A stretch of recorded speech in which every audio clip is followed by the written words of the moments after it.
91.9 Friends FM presents পুজোর 5 কাহন with Shouvik. Durga Puja তো চলেই এলো, শুরু হয়ে গেছে উৎসবের মরশুম।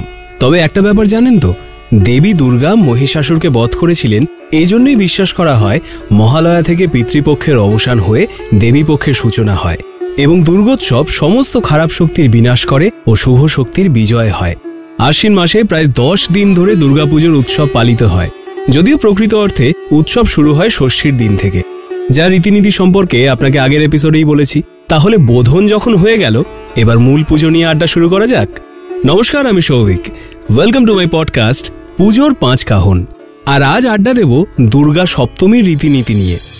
পৌরাণিক কাহিনী অনুসারে মহাসপ্তমীতে মহাপুজোর সঙ্গে জড়িয়ে রয়েছে নানান রীতিনীতি, যার মধ্যে একটি উল্লেখযোগ্য ও গুরুত্বপূর্ণ আচার হল নবপত্রিকা স্নান বা কলা বউ স্নান। নবপত্রিকা শব্দটির আক্ষরিক অর্থ 9 গাছের পাতা, তবে বাস্তবে নবপত্রিকা 9 গাছের পাতা নয়, আসলে 9টি উদ্ভিদ বা গাছ, যেগুলো হলো কদলী বা রম্ভা বা কলা, বিল্ল বা বেল, কচু, হরিদ্রা বা হলুদ, জয়ন্তী, দারিম্ব বা দারিম, অশোক, ধান ও মান।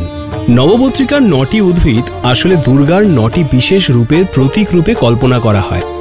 এই 9 জন দেবী হলেন রম্ভাধীষ্ঠাত্রী ব্রহ্মাণী, জয়ন্তাধীষ্ঠাত্রী কার্তিকী, কচ্চাধীষ্ঠাত্রী কালিকা, হরিদ্রাধীষ্ঠাত্রী উমা, বিল্লাধীষ্ঠাত্রী শিবা, অশোকাধীষ্ঠাত্রী শোকরহিতা, দারিম্বাধীষ্ঠাত্রী রন্তদন্তিকা, মানাধীষ্ঠাত্রী চামুণ্ডা ও ধান্যাধীষ্ঠাত্রী লক্ষ্মী। এই 9 দেবী একত্রে নবপত্রিকাবাসিনী নবদুর্গা নামে পূজিতা হন। এবার আপনাকে নিয়মটা বলি, শুনুন। সূর্য ওঠার আগেই একটা কলা গাছ পবিত্র গঙ্গার জলে স্নান করিয়ে তারপর এটিকে নববধূর মতো নতুন শাড়ি পরানো হয়, এই জন্যেই নাম কলা বউ। একটি পাতাসহ কলা গাছের সঙ্গে অপর 8টি সমূল সপত্র উদ্ভিদ একত্র করা হয় প্রথমে। এরপর একজোড়া বেল সহ শ্বেত অপরাজিতা লতা দিয়ে বেঁধে সাদা লাল পাড় শাড়ি জড়িয়ে ঘোমটা দেওয়া বধূর আকার দেওয়া হয় সেটিকে। সিঁদুর পরিয়ে গণেশের পাশে অর্থাৎ দেবী দুর্গার ডান দিকে দাঁড় করিয়ে পুজো করা হয় নবপত্রিকা। আচ্ছা, এখানে একটা ব্যাপার বলে রাখি, যা অনেকেই ভুল জানেন। কলা বউকে গণেশের পাশে স্থাপন করা হয় বলে আপাত দৃষ্টিতে কলা বউকে গণেশের স্ত্রী বলে মনে করা হলেও আদতে তা কিন্তু নয়। পুরাণ অনুসারে গণেশের 2 স্ত্রীর নাম ঋদ্ধি ও সিদ্ধি।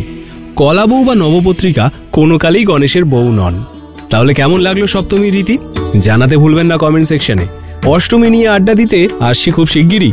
শুনতে ও জানতে সাবস্ক্রাইব করে রাখুন আমাদের YouTube channel youtube.com/919 Friends FM Podcast।